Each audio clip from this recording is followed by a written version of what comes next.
All right, welcome everybody. We are the Reality Roommates, back at it again with another episode 3.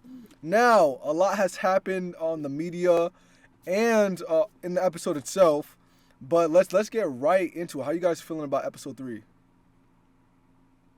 Willie, we'll Good, start with you. solid, real good episode. I feel like the fourth episode was just way better than the first three that we've gone so far. But the third episode was really good as well. I thought it was all right. I felt like it kind of left a little bit on the table as far as kind of explaining a little better on how these things fell into place, Yeah. but it was all right. All right. Okay. I also agree. It was a good episode. It was a good solid episode. I feel like it was a good setup episode for episode 4. But let's get into the first things that kind of happened in sequential order. Let's start with Jag making an a deal with the HOH, which is Riley, kind of making a final 2. How do you guys feel about them as a solid duo? Do you guys think they can make it to the end, or do you guys think this is they have no chance? What do you think, Ivan? Well, I commend Jag for trying to do the Onion blueprint. That's shout out to Derek from season 16. He kind of mastered that blueprint. So I think that's what Jag was going for, and Riley was hoping for as well, kind of like a hitman type of thing. And we saw them gradually bring other people into the fold. But here's the thing: I feel like they kind of did things in reverse. I think the better thing would have been to start with an 8, right? Figure out who you're driving with, and then work to, okay, but who's that core? Okay, now who's really the core? Which would have still ended up being Jag and Riley more than likely. Yeah. But there's going to be reasons that this can't hold because I think they did it backwards. But I commend trying to pull it together. Yeah, honestly, I really agree with that. That's a great way of putting it. Like subconsciously, I was thinking that they were doing it kind of more backwards, but it's not like a thought that came in my head like, yo, they're doing it backwards. You feel me? Because it seemed like, but like I did think that they were doing it in a wrong way because it was them 2, then they added people, they added 3, which was they added who they add? They added 3 more. They added Blue. They added Jared. No. But before Jared, who? Oh, okay. You said who? Cameron, yeah. Cameron. Oh yeah. Blue, and who else? There's one more. I forgot the third. Cameron, Blue. Matt. Did you the curly haired guy? Oh no, that's Cameron. Matt, Blue, right? And then the deaf swimmer. Yes, Matt. So Cameron, Blue, and Matt. Yeah, so they added Cameron, Blue, and Matt. So it was them 2 first, Jag and Riley. Then they added Cameron, Blue, and Matt. And then I was like, okay, handful 5, I like that. Then they added Jared, America, and Corey. Which I was like, okay, handful 5, that's nice. But then you're adding some more people. That's to me where they messed up, and we already know what Jared and his mom. Jared can feed information back to her, so I think it was very, very like you said, it was backwards. It was definitely backwards. But Willie, how'd you feel about that? When it comes to Jag and Riley, their final 2, I mean, I guess it's cool. We have to see more on because I don't really know their gameplay like too well, so I can't really say too much on that final 2. Yeah. But when it comes to the whole alliance, I don't really see it like I could easily see it blowing up. Like it's pretty easy to tell, just the way it was formed and all that. Like it looks like it's gonna blow up. The other side that they have now, they look pretty good. They look pretty solid. They look like they're the brains of the side of the house. And I don't know, like they don't look.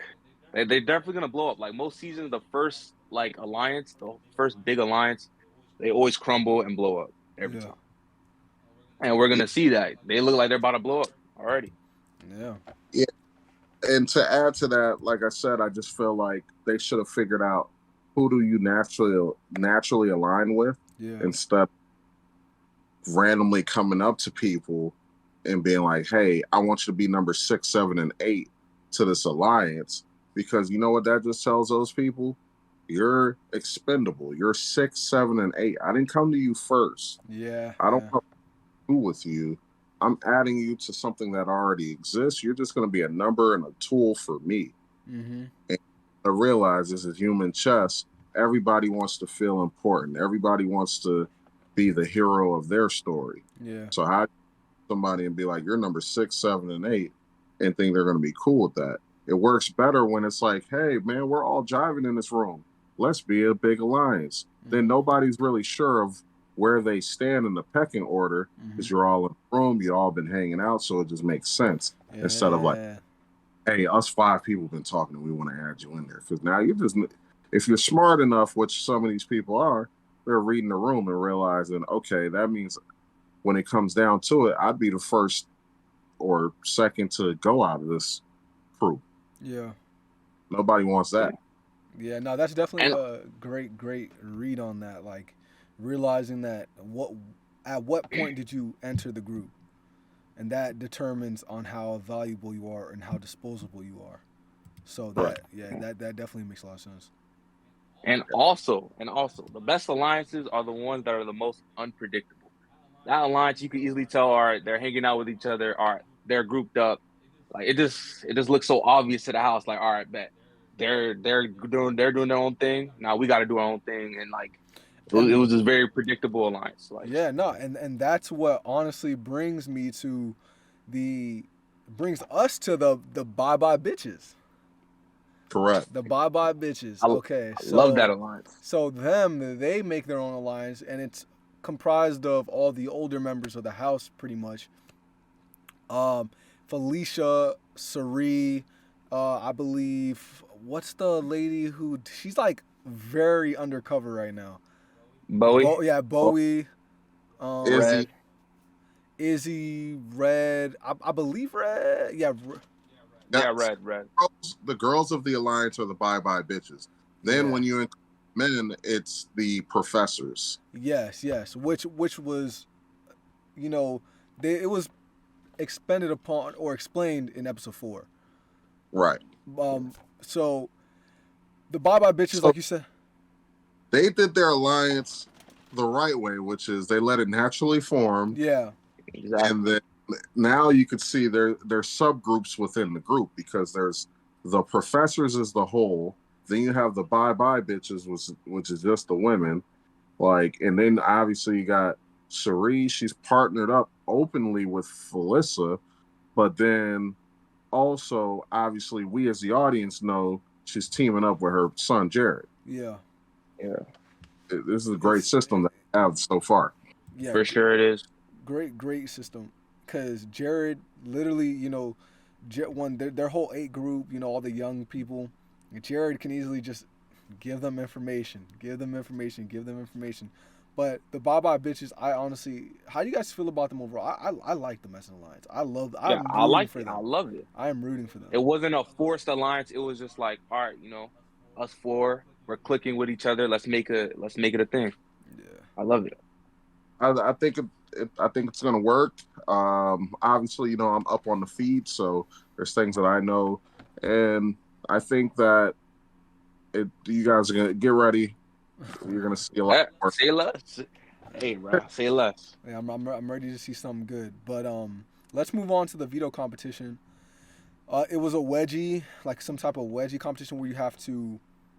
You're connected to this thing that pulls you back, that gives you a wedgie, but before it pulls you back, you have to essentially stack up these like floral pieces, and whoever gets all the pieces, in time, they win, or not in time, but first they win. But the hard part is them being, pulled back by the thing to give them a wedgie. So how do you guys feel about the competition as a whole?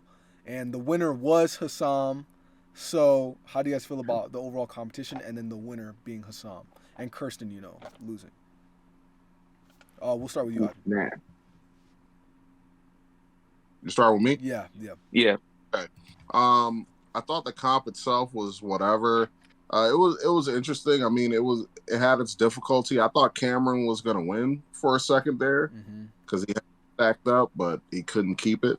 So the comp to me was whatever, but Heisem, I'm impressed by his physical ability, which should have been prevalent from the very first comp that he did in the very first. But I mean, he came in second place in the HOH comp. Now he won a veto, so he's really showing people that he's a competitor. And not to move too fast, but Cirie positioning him as the leader of the professors is freaking genius, because he's going to be the person that everyone is afraid of on the opposing side. Yeah. They're going to see him as he's in charge. He's the leader. He's winning the comps. And she put that's a big target in front of her. Yeah. Very smart. I don't think he's smart enough on his end to realize that, hey, you're being positioned as like, you know, the face of this and you're winning comps. Not to cut you off, but he did mention when, spoiler, but obviously, you know, he doesn't take Kirsten off the block. He did mention that the reason he didn't do that is because he doesn't want any more blood on his hands, and that he showed enough, like, that he's, you know, pretty good. He's right. He showed his cards. Which he shouldn't have done that. I'm not gonna lie to you, bro. He didn't need to win that veto, and it kind of just showed everybody that, yo, he could win comps. Now everybody's looking at him when nobody was worried about Hassan.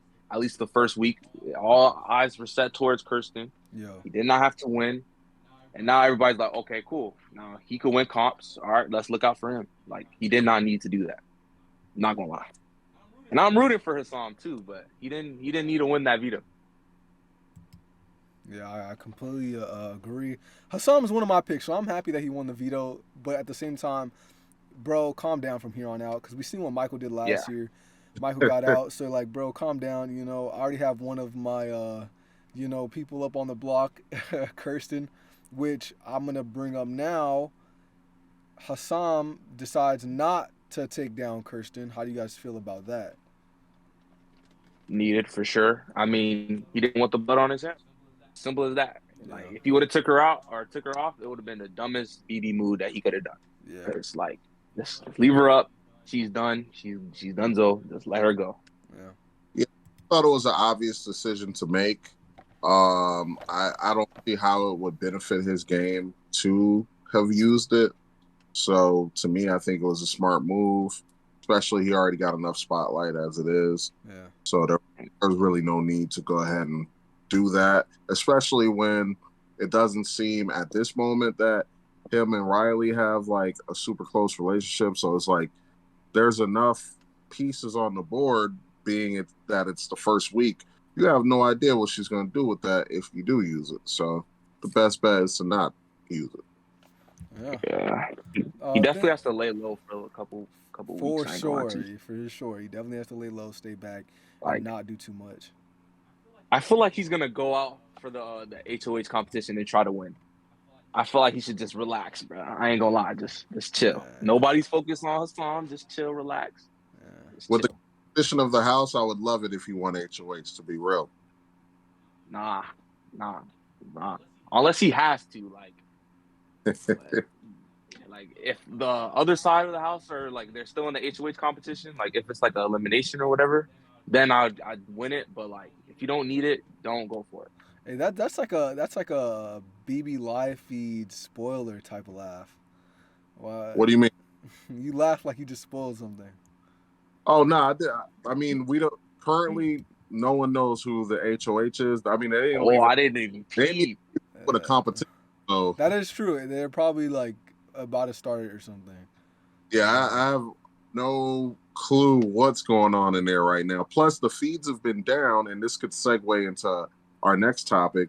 But the feeds have been down ever since the Luke situation. So for the last 2 days, there's been no feed. So I'm not caught up on what's been up in the last 48 hours.